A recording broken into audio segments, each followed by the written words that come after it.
Bismillahirrahmanirrahim. Assalamualaikum warahmatullahi wabarakatuh.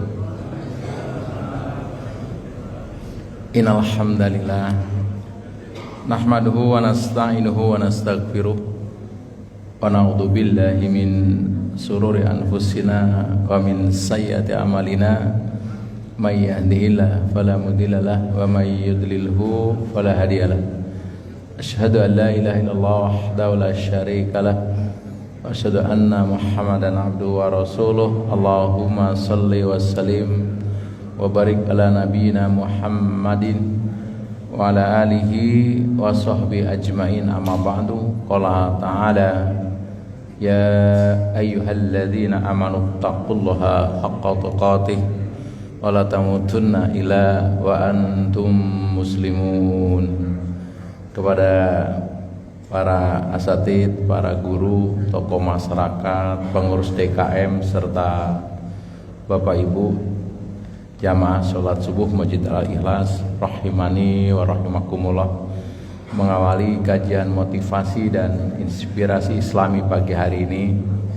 Pertama, tentu kita semua merasa wajib untuk senantiasa bersyukur kepada Allah Ta'ala di mana atas segala karunia-Nya. Pada kesempatan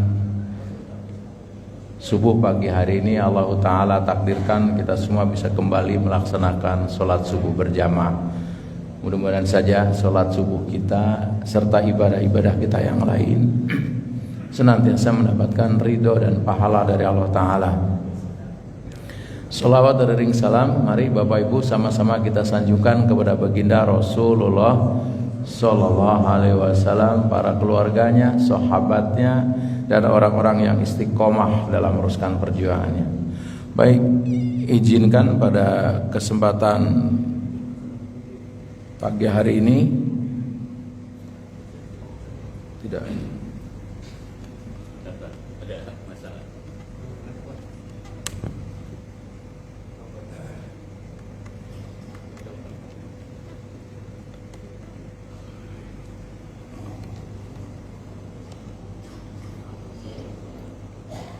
kita melanjutkan bedah buku kita, buku Revolusi Pola Hidup, Solusi Cerdas Menarik Keberuntungan Keberkahan.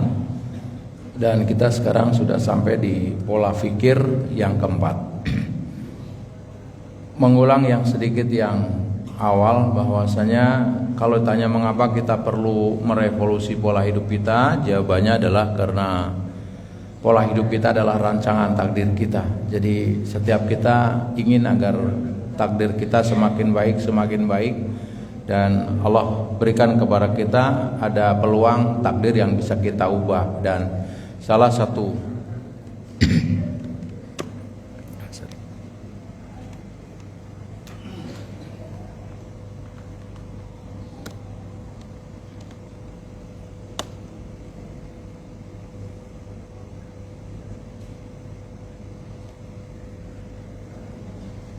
Alhamdulillah. Salah satu cara agar bisa mengubah takdir baik kita adalah dengan merevolusi pola hidup kita. Dan pola hidup apa saja yang harus kita revolusi? Yang pertama pola fikir, yang kedua pola hati, dan yang ketiga adalah pola kerja. Pola fikir kita sudah pelajari ada 4. Yang pertama adalah hidup ini pastikan orientasi hidup kita harus akhirat. Apapun yang kita kerjakan harus tujuan akhirat. Yang kedua, harus selalu berpikir positif atau husnudon. Yang ketiga, berpikir kreatif. Sudah yang lalu berpikir kreatif, diantaranya kita harus pandai berikro atau meng-ATM orang lain, amati, tiru orang-orang yang sudah soleh, yang sukses, kita tiru. Hari ini kita belajar bagaimana hidup yang sekali ini kita berpikir produktif. Harus menjadi sebuah mindset kita bahwa yang kita bernilai di hadapan Allah bisa ribuan tahun. Tapi dan sebaliknya ada umur panjang tapi zero di hadapan Allah. Nah, ini yang kita akan pelajari. Berpikir produktif. Nah, berpikir produktif sangat penting. Bahkan Rasul SAW mengingatkan bahwa yang akan dinilai oleh Allah adalah isi hati kita atau pola hati kita dan produktivitas amal kita. Nanti pola hati yang akan datang. Sekarang kita bicara aja yang dinilai oleh Allah dua. Pertama adalah hati kita, yang kedua produktivitas amal kita. Secara spesifik saya sudah menulis tentang produktivitas tentang amal di buku Matematika Waktu yang mungkin hampir 10 tahun yang lalu pernah dibedah di sini, tapi baru pengantar. Nanti insya Allah karena ini udah terbitan yang kedua, mudah-mudahan bisa dibedah lebih dalam. Saya akan sekilas secara spesifik tentang berpikir produktif yang dituangkan di buku matematika, kita ulang sedikit. Ya, baik. Nah, produktivitas seorang kuncinya pada manajemen waktu. Kalau kita bicara manajemen waktu, sesungguhnya kita nggak ngatur waktu. Kenapa? Waktunya udah sama 24 jam.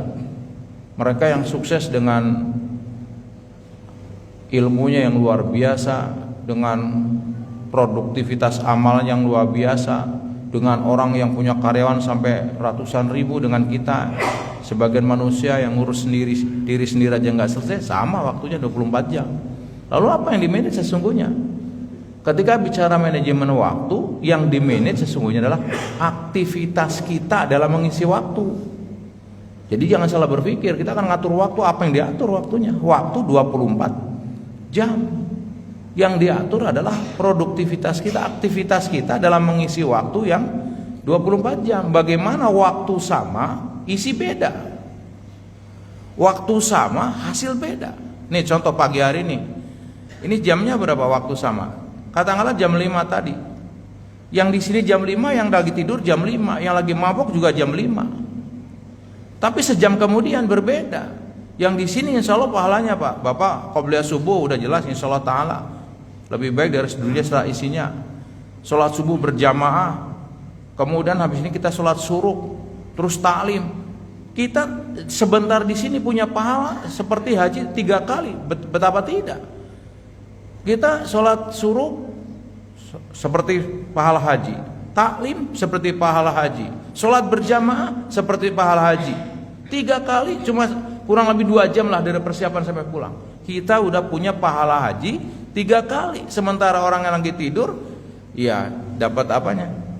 Apalagi yang dalam maksiat hari ini. Ini dimaksud waktu sama, isi beda. Dan 2, yang disebut produktivitas. Hari ini pastikan, upayakan harus lebih baik dari kemarin. Ini 2, yang disebut manajemen waktu. Jangan salah, bukan mengatur waktu sebetulnya, mengatur aktivitas dalam mengisi waktu. Nanti lebih detail saya tulis di buku yang ke-8, terusan dari buku ini. Baik, sekilas tentang waktu ya, biar kita bisa menghargai anugerah Allah. Pertama dipahami bahwa waktu murni karya Allah. Biar kita nggak menyepelekan waktu. Waktu murni karya Allah. Waktu termasuk nikmat Allah yang tinggal kita pakai, Pak. Manusia tidak mampu menciptakannya. Tidak satupun universitas ataupun laboratorium ilmiah di dunia ini yang sanggup menciptakan waktu. Waktu murni karya Allah yang sama sekali tidak ada campur tangan manusia. Kalau boleh Pak, orang-orang kaya, orang-orang yang rakus dunia ingin waktunya sehari semalam bisa 50 jam kalau bisa. Orang-orang yang haus ilmu, yang baca ngerasa kurang, ingin waktunya lebih lama Pak. Sebaliknya orang-orang yang lagi menderita ingin waktunya sebentar, karena nggak kuat menderitanya. Tapi enggak, waktu akan tetap 24 jam, nggak bisa dimajukan, nggak bisa dimundurkan, dikurangi, ditambah. Dan waktu murni karya Allah. Kalau seandainya waktu bisa dibuat, orang-orang mereka membuat waktu Pak, karena kurang waktu untuk ngurus dunia ini. Bagi pecinta dunia. Karena itu hargai. Sekarang Bapak bayangkan, kita mendapatkan sesuatu yang terbatas. Seperti orang-orang kaya yang memiliki mobil terbatas, merek jam terbatas, dihargai betul. Karena apa? Tidak semua punya. Sekarang kita waktu nggak bisa buat, Allah yang kasih, masa nggak hargai? Nah, yang menarik, waktu bagi kita sama dengan modal.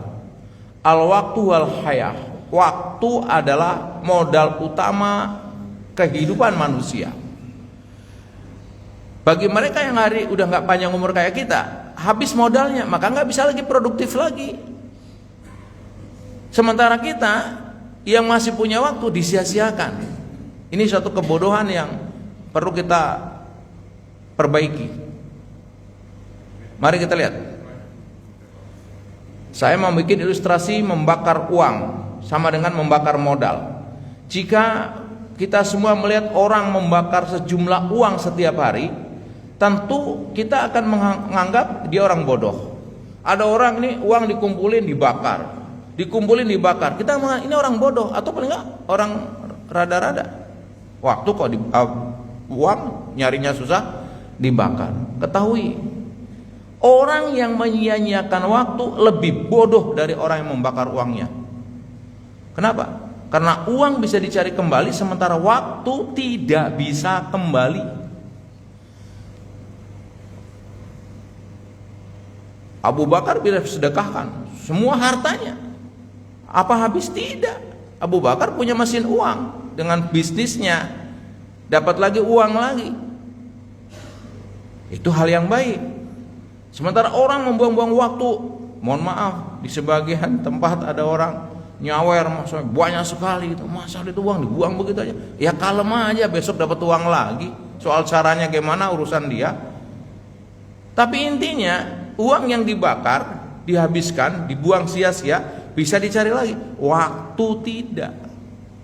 Makanya orang yang membuang-buang waktu, mohon maaf, bahasa satirnya lebih bodoh daripada orang yang bakar-bakar uang. Ini perhatikan sekali dengan baik. Karena itu ingat gak? Quran itu ngingatin kita, wal asr innal insana lafi khusr. Demi waktu bersumpah loh, manusia benar-benar dalam kerugian. Kita rugi semuanya. Siapa yang gak rugi? Illalladzi na'amanu. Yang pertama orang beriman. Orang beriman pun masih rugi. Ditambah watawa sobil haq. Orang yang beriman sudah melakukan kebaikan masih rugi. Diteruskan lagi. Watawa wal asr innal insana illa ladzina amanu wa amilus solihat watawa sobil haq watawa sobil sabr. 4. Beriman, beramal soleh, saling menasihatin kayak begini tentang kebaikan, dan jangan lupa saling menasihati tentang kesabaran. Karena untuk mengelola waktu dengan baik perlu sabar. Untuk duduk di sini yang nggak sampai 2 jam perlu sabar. Oke, baik, saya teruskan. Nah, di buku matematika waktu di halaman 4 begini. Waktu yang disebut sama modalnya berapa yang diberikan oleh Allah kepada kita?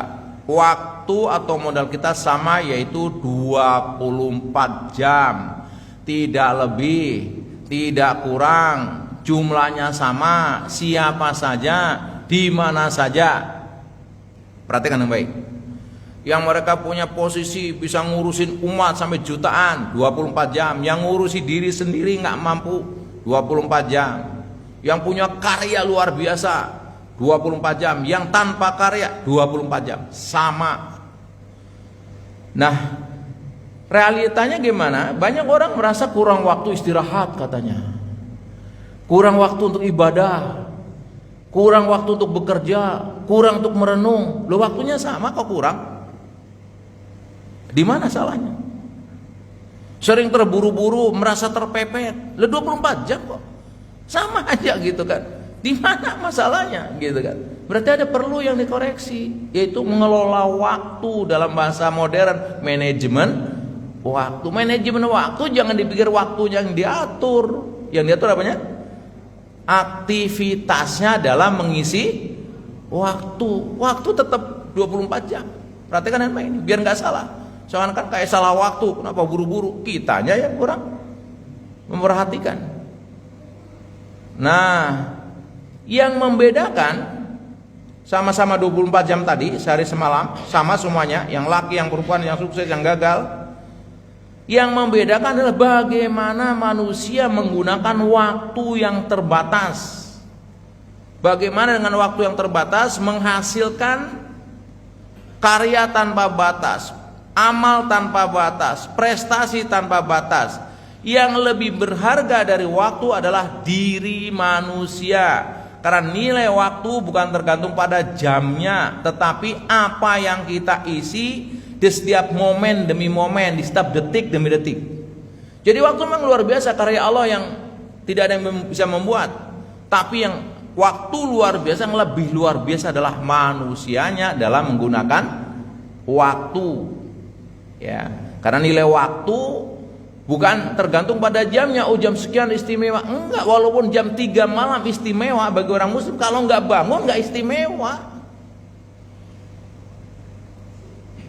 Menghasilkan istimewa karena di sepertiga malam kita bangun. Bagi mereka yang tidur istimewa enggak? Ya enggak, biasa aja, enggak menghasilkan apa-apa masalahnya. Jadi yang istimewa adalah bagaimana mengisi waktu di jam yang telah disediakan Allah Subhanahu wa taala. Oke. Waktu memang luar biasa berharganya, tetapi yang lebih luar biasa lagi adalah bagaimana kita menggunakan waktu yang terbatas dapat menghasilkan prestasi dan pahala tanpa batas. Waktunya terbatas. Ini keunikan apalagi umatnya Nabi Muhammad. Umat Nabi Muhammad nggak ada yang 1000 tahun, tapi punya pahala ribuan tahun. Dapat Lailatul Qadar, ada ibadah semalam sama dengan berapa tahun, Pak? Masya Allah, 1000 bulan ya. Itu kalau satu Ramadan. Kalau umur Bapak 50 tahun, setiap tahun insya Allah melewati, dikalikan saja. Oke, ini menarik sekali. Oke, jadi goalnya adalah bagaimana kita dengan hidup produktif yang dipandu dengan matematika waktu nanti adalah dengan waktu terbatas kita menghasilkan apa? Prestasi dan pahala tanpa batas. Oke. Nah, sayangnya manusia sering terlena. Rasul jauh ngingatin, nikmatani mahbunun fihima katsirum minan nas asyiha wal faragh. Ada 2 nikmat yang banyak dilupakan oleh manusia, yaitu nikmat sehat dan waktu luang. Kita sering menghabiskan, Bapak pernah membayangkan nilai 10 menit. 10 menit itu Bapak kalau istighfar 1000 kali loh itu. Tapi berapa banyak? 10 menit untuk bengong, ngeliatin jendela, ngitungin genteng, depan pintu ngeliatin mobil lewat.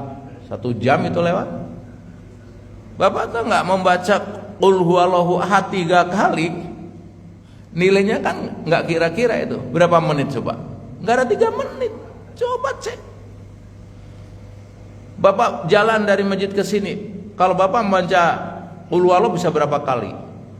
Baca istighfar berapa kali? Paling Pak Babang jauh dari sana ke sini, bisa tabarok selesai itu. Kita lewat saja sambil ngelamun gitu. Karena kita lupa bahwa ada nikmat yang sering dilupakan, dan nikmat tadi waktu luang. Ya, oke. Nah, Syekh Abdul Malik Al-Qasim berkata, ini di buku ini di halaman 104. Waktu yang sedikit adalah harta berharga bagi seorang muslim di dunia ini. Waktu adalah nafas yang terbatas dan hari-hari yang dapat terhitung. Jika waktu yang sedikit itu, yang hanya sesaat atau beberapa jam bisa berbuah kebaikan, maka ia sangat beruntung. Sebaliknya, jika waktu disia-siakan, dilalaikan, maka sungguh ia benar-benar merugi, dan namanya waktu yang berlalu tidak mungkin kembali selamanya. Ini yang kita nggak sering lupa, bahwa waktu yang sudah berlalu nggak bisa kembali. Contoh, sekarang kita tanggal 9 Muharram di sini, ada di sini ngaji, sebagian kita puasa insyaallah taala.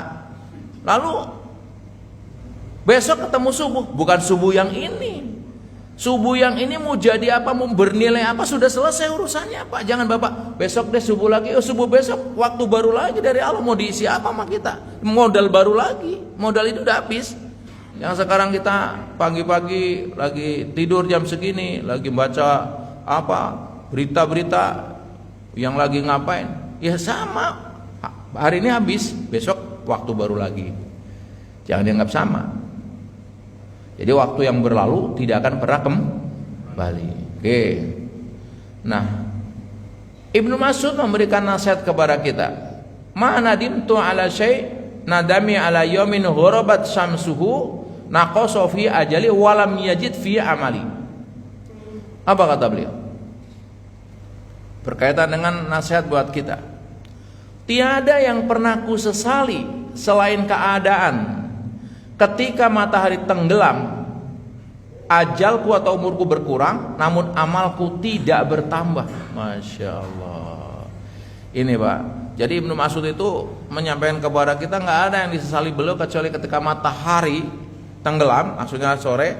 Tapi dia tahu bahwa dengan berganti hari umur jatah hidupnya berkurang.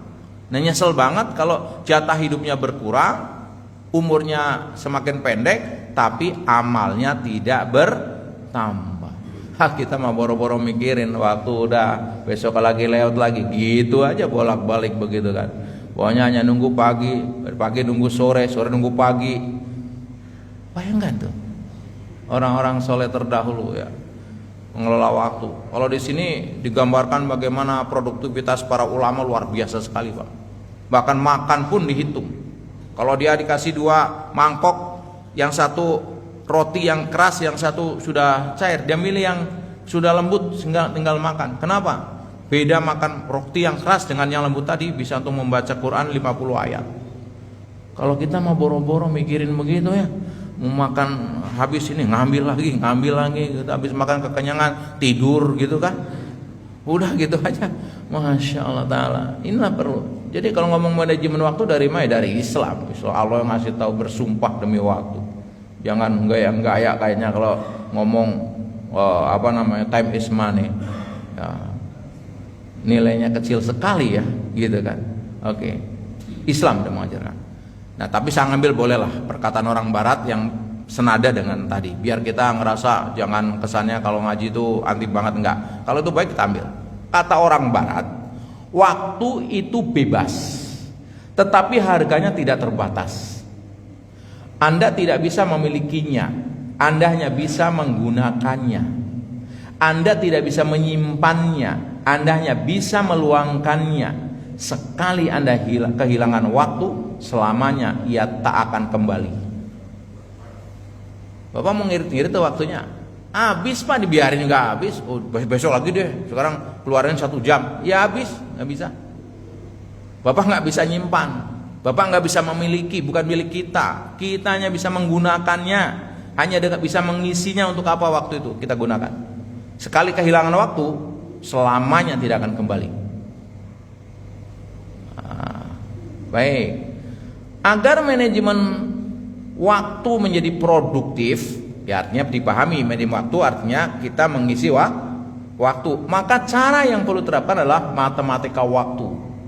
Matematika waktu berangkat dari optimalisasi penerapan rumus matematika dasar ke dalam penggunaan waktu. Jadi karena saya kebetulan suka matematika waktu kecil, jadi ketika saya menulis buku ini yang terbayang adalah bagaimana dengan matematika yang kita kenal ada, kalau waktu kita sekolah kan matematik diawali dari tambah-tambahan, pengurangan, kali, bagi. Sama dalam matematika waktu juga sama urutannya. Bedanya adalah kalau di matematika dasar kita belajar tambah-tambahan dulu, kalau di matematika waktu kita diajari bagaimana membagi dulu. Itu bedanya.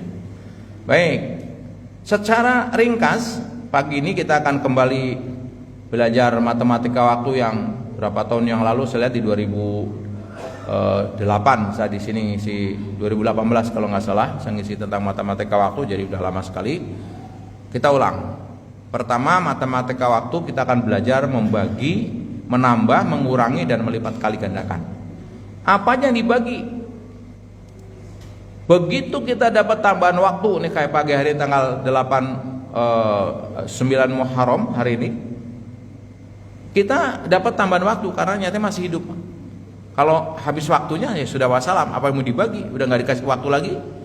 Alhamdulillah sekarang masih ada. Maka begitu dapat waktu tambahan, pertama kerjakan skala protesnya. Jadi membagi waktu, membagi kegiatan dalam skala prioritas. Bukan waktu yang dibagi semuanya, membagi kegiatan dengan mengurutkan skala prioritas. Bagaimana caranya?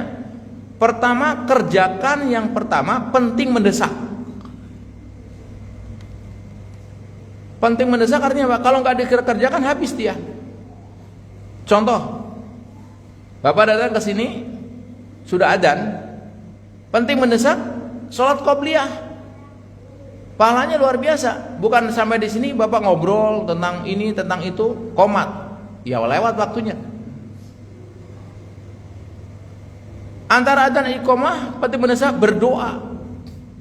Baca Quran bagus, tapi ada yang mendesak berdoa karena antara adzan dan iqamah waktu mustajab. Habis lewat. Gitu. Terus kalau kita bangun tidur, misalkan apa yang penting mendesak? Bangun, berdoa, segera kamar mandi, kemudian sholat malam, berzikir, berdoa karena waktu mustajab. Saya pernah diskusi dengan seorang dia pengusaha SPBU banyak sekali. Saya diundang untuk bedah buku matematika waktu. Ketika kami berdiskusi dengan beliau, Bapak apa yang dilakukan? Kata jam 3. Oh, saya bangun jam 3 dari mahasiswa, Pak. Terus apa yang dilakukan? Oh, saya banyak kerjaan. Saya distribusi pekerjaan.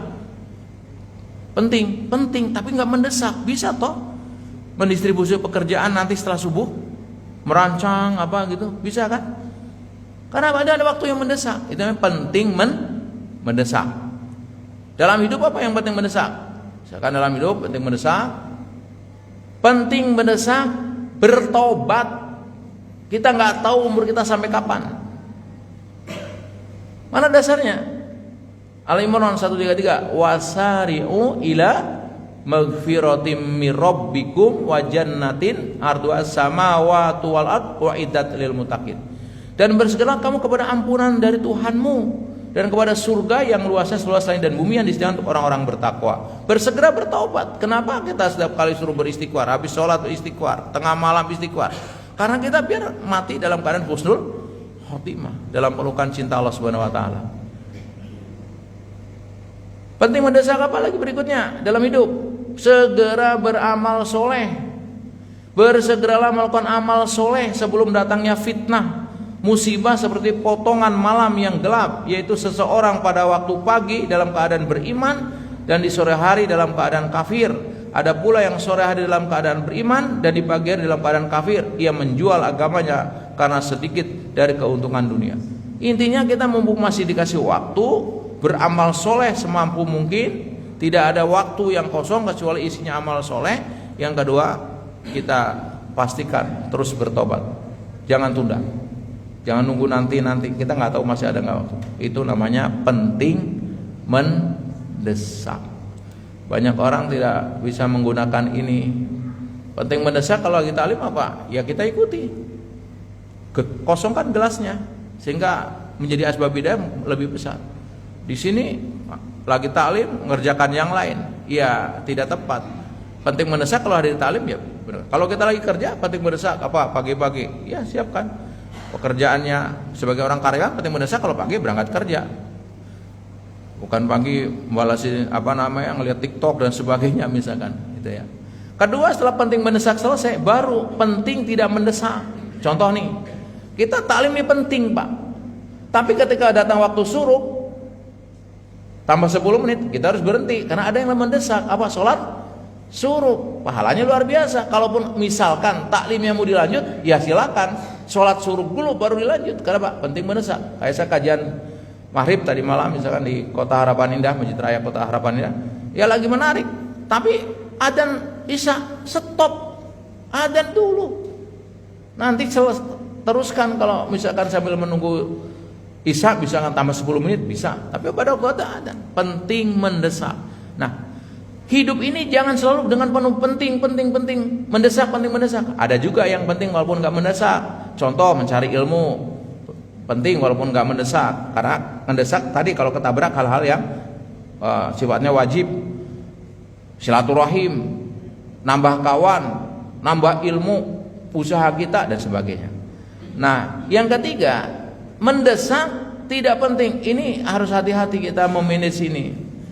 Saya seringkali, mohon maaf ini kepada teman-teman yang pernah berhubungan dengan saya, kadang-kadang saya dalam banyak pekerjaan, orang kan nggak tahu, terus dia konsultasi kan ke saya, Pak ini saya ada kasus begini. Kalau nggak saya jawab nanti dikira kita mengabaikan, sedang dia butuh pencerahan. Kalau dijawab saya juga lagi punya pekerjaan. Ini namanya mendesak tidak penting bagi saya, tapi bagi orang lain penting. Nah, itu ya. Nah, sama lah Bapak lagi tilawah, WA masuk, tahu-tahu cuma nanya, Pak hari Ahad kita berangkat jam berapa? Sepedaan. Ah nggak penting-penting amat lagi ini. Nah, mendesak tapi kalau dijawab kan. Makanya jangan sering godain orang gitu ya, sering WA cuma nanya nggak penting, apalagi ibu-ibu ya. Tanya cuma nanya, Bu masak apa hari ini? Emang penting? Ya, jangan ganggu orang. Mungkin dia lagi sholat, mungkin lagi apa. Itu mendesak tapi tidak penting gitu ya. Saya pernah lagi ceramah Pak di sebuah masjid. Lalu ibu masuk sebelah dari pintu begini-begini. Perasaan saya manggil saya, takut saya mobil saya ada apa-apa. Saya turun, ada apa Bu? Enggak, saya manggil anak Bapak manggil anak saya depan Bapak. Astagfirullah. Ya jangan gitu kali gitu kan. Pelan gitu kan saja. Turun dari mimbar. Gimana Bu gitu kan. Nah, saya pikir mobil saya ada apa-apa kan, parkirnya apa gimana kan. Enggak taunya Pak dia manggil anak saya di sebelah, anak dia di samping saya. Maksudnya mau ngambil apa gitu sini nak gitu kan. Nah, itu namanya mendesak tapi tidak penting. Nah kalau saya nggak jawab takutnya mobil saya ada masalah kan, perasaannya kemana-mana begitu. Contoh itu ya. Yang keempat ini yang sering kita habis, mengerjakan yang tidak mendesak tidak penting. Tidak mendesak. Habis subuh Bapak buka WA ngelihat berita ijazah palsu, penting nggak? Mendesak nggak? Enggak juga kan. Tapi berapa banyak kita tergoda kan? Perkembangannya gimana? Ini Bapak ini ada di mana gitu kan? Memang penting kita tahu? Enggak penting. Mendesak enggak? Enggak juga. Tapi itulah tipuan setan. Masya Allah Ta'ala Pak. Jadi hati-hati dengan alat yang kita punya sekarang ini. Kalau enggak salah, kita salah menggunakan waktu ini. Yang penting mendesak ditinggal, mengerjakan yang tidak penting tidak mendesak. Gimana kira-kira? Ya habis. Dalam bahasa fikih berarti yang penting mendesak, yang wajib kerjakan terdahulu. Yang wajib kerjakan terdahulu, baru yang sunnah kan gitu kan? Jangan mengerjakan yang sunnah, yang wajib ditinggalkan. Apalagi yang makruh, apalagi yang haram, udah celaka itu. Oke ya. Baik, ini membagi. Jadi begitu kita dapat waktu, langsung memprogram otak kita. Apa yang penting mendesak? Kalau saya mau ke sini ya penting mendesak. Bangun saya ibadah. Misalkan terus menyiapkan apa ya? Oh ternyata di Alila sampai di ini. Saya nggak boleh mengulang karena itu bagi saya tahu kajian pertama di sini apa sampai sekarang ada Pak. Betul-betul ada di komputer saya. Saya nggak mau mengulang yang persis kecuali udah tahunan ya oke lah pembaruan. Tapi kalau materi yang lalu begini sekarang gini ciri-ciri. Karena ada saya pernah di musola saya itu seorang ya menyampaikan materi gitu udah 3 Ramadan temanya sama Pak. Lucunya juga sama Pak. Ini kira-kira Bapak nyatet nggak ya di rumah? Kayaknya nggak nyatet, lupa gitu. Nyampean lagi gitu. Sampai anak-anak udah tahu pasti dalilnya ini. Benar itu kan? Masya Allah. Itu hati-hati ya. Karena berarti manajemen waktunya tidak tertib gitu ya. Jadi tahu penting mendesak. Oke, saya ulangi bagi. Sekarang masuk yang kedua. Tambah. Jadi orang yang mau hari ini lebih baik juga gunakan matematika waktu, untuk produktif juga harus matematika waktu. Apa yang ditambah? Yang ditambah kegiatan positif. Selain menambah, ciptakan. Kalau nambah gini, Bapak sudah punya, ditambah. Sholat kita, sholat sunnahnya berapa kemarin tahun 2014-46? Misalkan sehari semalam tahajud kita baru 7, ya sekarang tambah menjadi 11. Yang udah 11 bacaannya dibagusin lagi, khusyuknya. Jadi apa yang ditambah? Ya sedekahnya ditambah, sholatnya ditambah, istighfarnya ditambah, sabarnya ditambah, memaafkan orang ditambah. Selain ditambah ada diciptakan. Diciptakan apa? Hari kemarin belum ada, sekarang ada. Produktivitas kita, misalkan kemarin kita belum terlibat dengan Pak Haji Maman di DKM, terlibatlah. Sayang waktu kita, biar ada kenangan kita meninggal masih meninggalkan pahala. Terlibatlah yang kita belum ada kemarin nggak nyantun anak yatim, yantunilah sekarang. Kemarin belum ikut mengajarkan ilmu mengajarlah kepada orang lain apa yang kita punya. Masa kemarin belum ngajak orang, sekarang ngajak orang lah untuk kebaikan. Ciptakan. Jadi dua, tambah dan ciptakan. Nah, karena itu kalau di buku ini diajarkan bagaimana kita bikin daftar kegiatan, perencanaan, dan sebagainya. Tapi intinya itu, tambah. Hal-hal baik ditambah gitu. Jangan sama. Dari kemarin hafalannya itu aja, sekarang itu aja, ya ceklah, masa nggak nambah-nambah. 3 qul dari dulu. Asal Allah waladolin amin, qul a'udzu birabbil falaq. Kali-kali Allah Akbar Ar-Rahman gitu, kali-kali Allah Akbar Yasin sampai selesai kan. Ini asal waladolin amin, qul huwallahu ahad. Udah refleks, nambahlah, tambah gitu, semua tambah, zikirnya ditambah gitu ya. Ini waktu makin sedikit loh waktunya. Oke? Contoh, saya ngasih contoh aja Pak ini dalam moto kehidupan aplikasi matematika waktu. Di sini disampaikan bahwa kullama zadat sodakoh zadatir rizku. Setiap kali bertambah sedekah niscaya bertambah rizki. Tambah sedekahnya, insyaallah tambah rizki. Wa kullama zadat qiraatul Quran zadat barokatul hayah. Dan setiap kali bertambah bacaan Quran, insyaallah bertambah keberkahan hidup. Ya. Wa kullama zadal khusyu' fi shalah zadatis sa'atuh. Dan setiap kali bertambah khusyuk dalam salat niscaya bertambah kebahagiaan. Wa kullama zadda birrul walidain zadat taufiq. Dan setiap kali bertambah bakti kita kepada orang tua, insyaallah bertambah petunjuk atau kemudahan hidup. Ditambahlah semua. Oke? Baik, tambah nanti Bapak kita semua bisa bikinlah tambahan apa yang sedekahnya, sholat siapa ditambah. Baik, nah setelah ditambah dikurangi. Apa yang dikurangi? Kegiatan yang tidak penting, tidak produktif, sia-sia, ya, tidak ada manfaat, buang-buang waktu dan lain sebagainya. Kurangi. Apa dalam konkretnya dalam hidup ini yang berbahaya yang harus kita kurangi? Lihat. Kurangi atau hilangkan. Pertama, jauhi menerjang larangan Allah. Walaupun kita ibadahnya bagus, kalau larangan Allah dianggap enteng, bahaya Pak.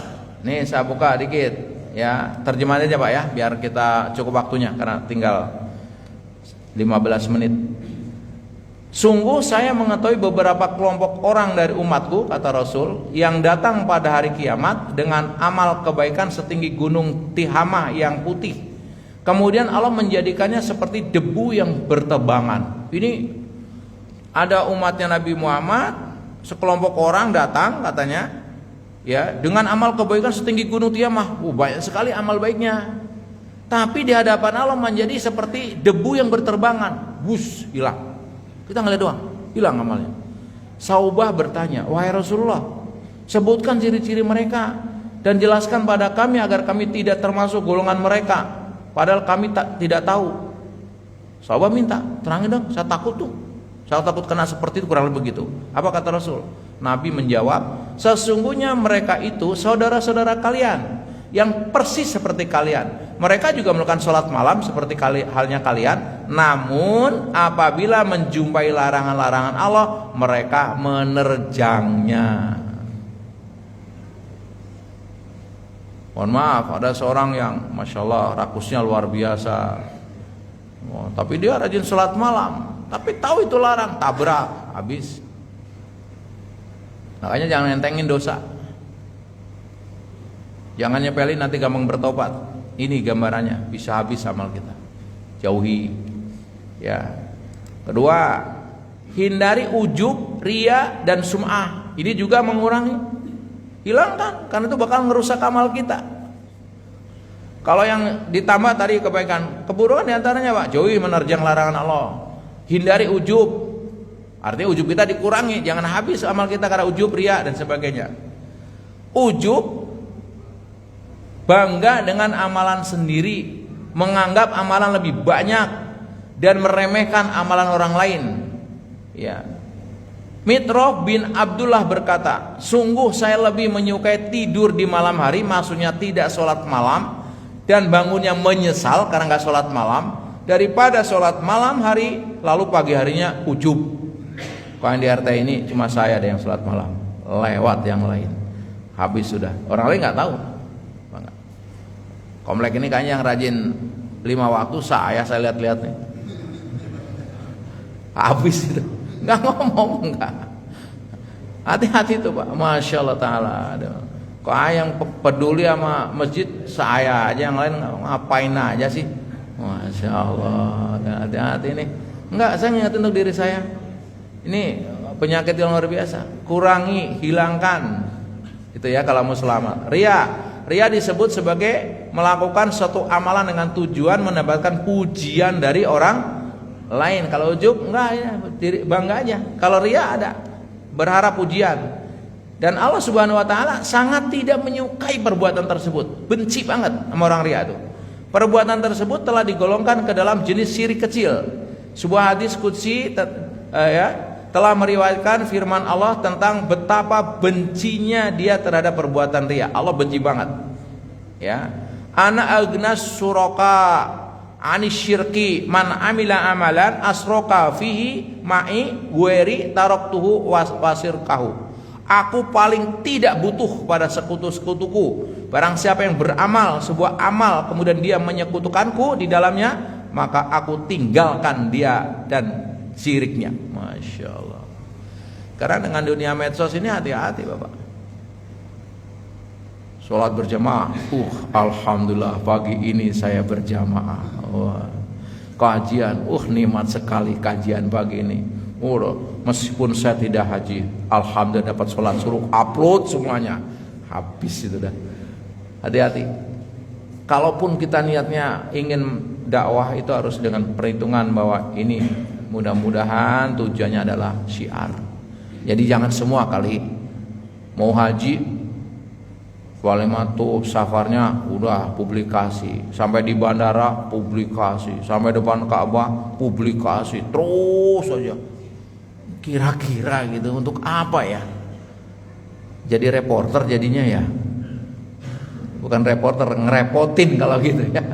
Udahlah ya, kalau kadang-kadang ada seseorang ingin ngasih tahu keluarga, ya secukupnya, jangan semuanya habis. Sehingga di saat orang lain tawaf banyak berdoa, ini alhamdulillah tawaf suasananya hening gitu. Ya tawaf nikmati saja, berdoa, ya sholat yang khusyuk gitu kan. Nah, itu hati-hati. Oke. Sum'ah. Ma min abdi yakumu fid dunya maqama sum'atin wariyain ila sama Allahu bihi ala ru'usil khalaiki yaumal qiyamah. Tidak ada seorang hamba yang berdiri di dunia atas pijakan sum'ah dan riya kecuali Allah akan mempermalukannya dengan memperlihatkan niat busuknya pada hari kiamat di hadapan makhluk-makhluk yang lain. Oh, Bapak ini ternyata niatnya busuk. Ingat. Ya, ini hati-hati kita. Karena itu kurangi semua. Ya, contoh lagi. Jangan merugikan orang lain. Ini juga hancur kita. Sholatnya bagus, ibadahnya bagus, tapi suka merugikan orang lain atau muflis. Atadruna manil muflisu qalu ila akhirih. Inilah panjang ya. Ini waktunya sedikit saya. Abu Hurairah meriwayatkan Rasulullah SAW bersabda, tahukah kalian apakah muflis atau bangkrut? Para sahabat menjawab, muflis itu adalah seorang yang tidak punya dirham dan barang. Jadi kalau tanya, kamu tahu nggak yang disebut bangkrut? Oh, bangkrut itu yang nggak punya uang gitu kan, nggak punya harta gitu. Kemudian Nabi bersabda, sesungguhnya muflis di antara umatku adalah orang yang datang di hari kiamat dengan sholat, puasa, zakat. Namun ia pernah mencela, menuduh tanpa bukti, makan hartanya orang lain, membunuh dan memukul orang. Lalu orang-orang itu diberikan pahala kebaikannya, dan apabila amal baiknya habis sebelum melunasi kewajibannya, maka dosa-dosa mereka diambil dan dilimpahkannya padanya, lalu ia dilemparkan ke dalam neraka. hati-hati. Jangan usah lah. Jaga lisan kita, jaga perilaku kita. Habis kita udah capek sampai di sana diambilin. Orang lain yang dulu kembalikan. Orang lain difitnah kita, ngambil kebaikan kita. Kebaikannya habis, keburukan dia pindah ke kita semua. Bangkrut gitu. Kurangin ya ini semua. Terus apa? Waspada terhadap dosa jariah. Ini apalagi ini dosa jariah. Bapak kalau udah nakal sendiri, nggak usah ngajarin. Begini caranya gitu ya. Kalau pengobatan digratisin, udah minta ke dokter resepnya, isi aja yang kosong kwitansinya. Untuk beli susu, beli apa? Ya udah untuk sendiri aja kalau mau nakal, jangan ngajarin orang lainnya, ngajarin orang lain terus lagi kita meninggal dosanya mengalir. Ya ini. Kadang sini barang siapa membuat dalam Islam tradisi yang baik, maka ia akan memperoleh pahala dan pahala orang yang mengamalkannya tanpa mengurangi pahala mereka sedikit pun. Dan barang siapa yang membuat dalam Islam tradisi yang jelek, maka ia dapat dosa dan dosa orang yang mengamalkannya. Jadi kalau nggak ada sunnah Nabi, nggak usah dibikin-bikin. Kita bikin tradisi yang dengan itu orang ikut, misalkan, padahal nggak ada ajarannya. Ya udah dosanya mengalir. Ya. Manda ilas dolalah karena alaihi minal ismi misla asami man tabi'ahu wala yang kusu dalika min asamihim syai'an. Siapa yang mengajak kepada kesesatan, dia mendapatkan dosa seperti dosa orang yang mengikutinya, tidak dikurangi sedikit pun. Hati-hati ya. Jadi ini perlu waspada, dikurangi. Sudah dikurangi. Kemudian yang terakhir dikali lipat gandakan. Apa yang dilipat kali gandakan?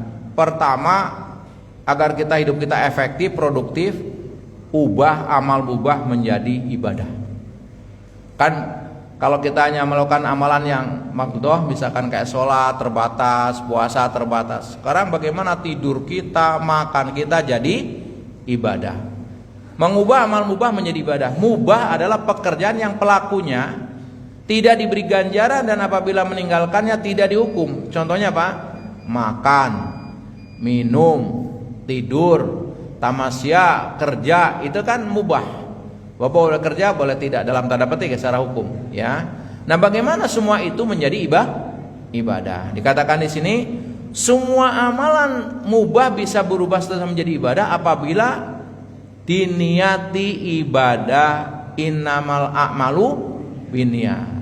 Ya, dari Umar bin Khattab, Rasulullah bersabda, sesungguhnya segala amal itu tidak lain tergantung pada niat, dan sesungguhnya tiap-tiap orang tidak lain akan mendapatkan balasan dari apa yang diniatkannya. Oke. Ibnu Rajab berkata, ketika seorang mukmin meniatkan amalan mubah sebagai ibadah, hal itu dapat membuahkan pahala. Saya mau olahraga niat ibadah biar badan saya sehat. Kalau saya ibadahnya jadi kuat, baca Qur'annya kuat, sholat jadi. Oh, saya mau masak buat keluarga, saya niatin ibadah. Kenapa? Dengan masak ini anak-anak jadi kuat, jadi bisa ibadah dan sebagainya. Termasuk amal ibadah yang paling panjang adalah keluarga, nikah. Kalau nikah harus diniatin ibadah. Kalau niatnya bahagia, kayaknya sedikit yang bahagia. Banyak apa? Menderitanya bahagia sebentar. Habis itu ribut mulu gitu kan. Udahlah, niatin ibadah. 24 jam kita beribadah jadinya. Mu'adz bin Jabal berkata, saya menjadikan tidur saya sebagai ibadah sebagaimana halnya qiyamul lail. Maksudnya, ia berniat tidur agar dapat melakukan ibadah di akhir malam. Dia berniat tidur biar istirahat cukup, biar bisa ibadah yang lain. Semua dengan ibadah. Dr. Umar Sulaiman Al-Asqar mengungkapkan, jika seorang muslim meniatkan tidur, makan dan minumnya untuk beribadah agar bisa sholat malam dan jihad di jalan Allah, maka perbuatan tersebut dapat ganjaran pahala karenanya. Itulah jadi cara melipat kali gandakan. Waktunya sama 24 jam. Tapi bagaimana kalau orang tadi semua diniatkan ibadah, berarti Pak, kita full hidup kita bernilai ibadah. Dari mulai bangun tidur sampai tidur semuanya ibadah. Makanya kalau mau tidur jangan lupa kita niat tidur yang baik, berwudu, baca zikir, baca ayat kursi, tidur. Selama tidur dianggap kita zikir. Ya. Contoh lagi silaturahim. Ini juga melipat galikan pahala. Ini dasarnya di sini. Kita sering dengarkan silaturahim wa husnul khuluq wa husnul jiwari ya'murani diyari wa yazidani fil a'mar. Silaturahim, berakhlak mulia dan berbuat baik kepada tetangga dapat memakmurkan rumah dan menambah panjang umur. Ya. Yang lain, barang siapa ingin dilapangkan rezekinya dan dipanjangkan umurnya, maka hendaklah ia menyambung tali silaturahim. Jadi dilipat kali gandakan semuanya Allah. Ini melipat kali gandakan. Nah, manfaat silaturahim memakmurkan rumah, memanjangkan umur, dilapangkan rezekinya, dimasukkan ke surganya, dijauhkan dari api neraka, disambung dengan rahmat Allah, dikenang setelah kematiannya. Ini banyak sekali. Banyak termasuk urusan yang penting walaupun itu nggak mendesak. Oke. Nah, contoh akhlak mulia. Innamal mu'mina la yudriku bi husnil khuluqi darajatas shaimil qaim. Sesungguhnya dengan akhlak mulia seorang mukmin akan sampai kepada derajat orang yang mengerjakan puasa dan sholat malam. Kita nggak sholat malam mungkin, atau kurang sholat malamnya, atau puasanya kurang, tapi berakhlak mulia punya pahala seperti orang yang sholat malam dan puasa. Berakhlak mulia, jangan sombong, nggak angkuh, ya. Tidak ada satupun yang lebih berat timbangannya dari akhlak mulia ketika diletakkan di atas mizan, ya.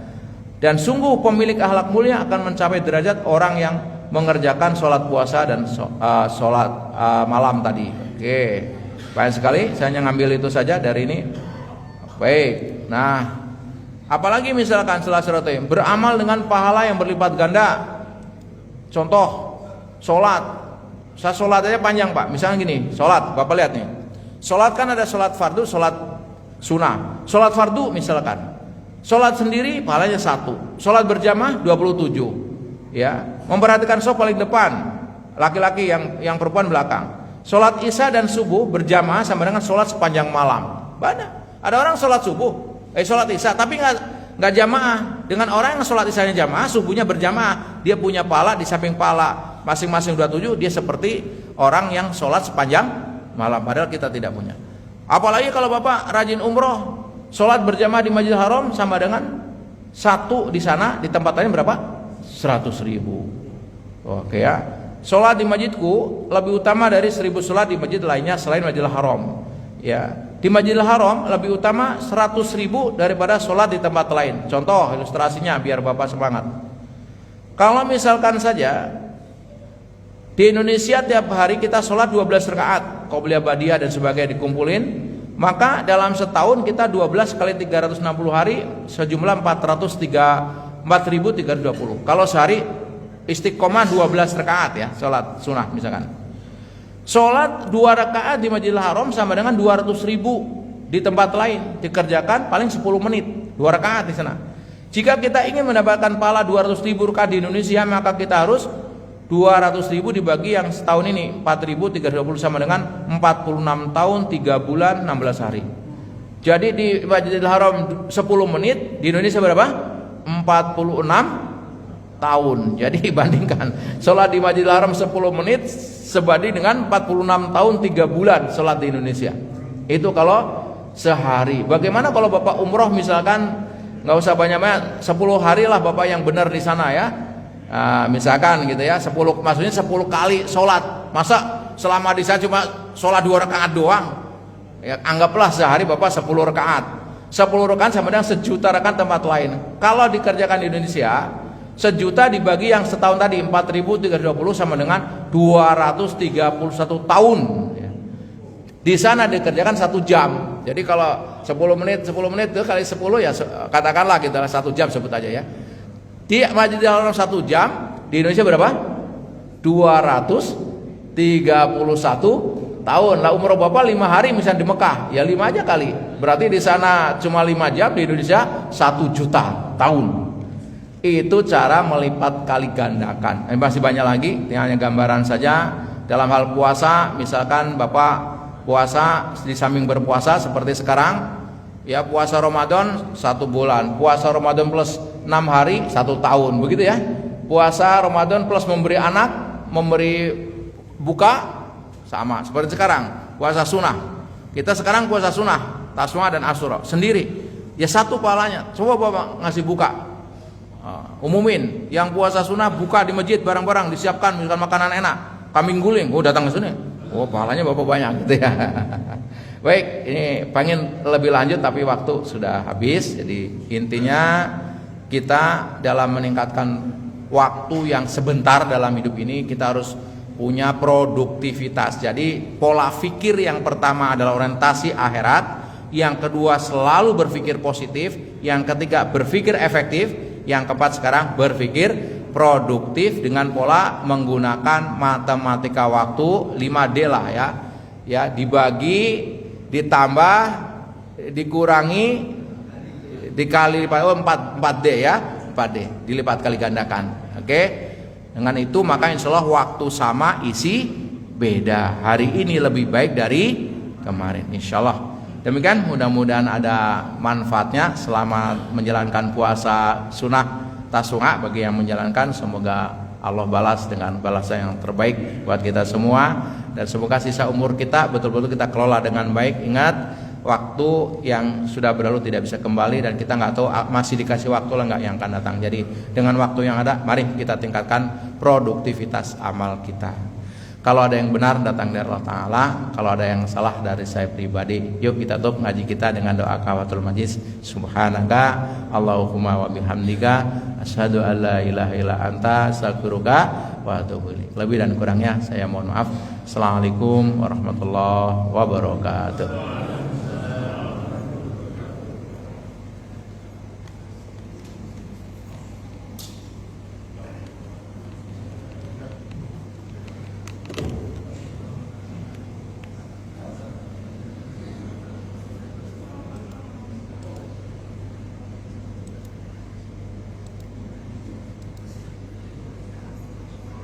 Pak Haji, makasih ya udah nemenin saya.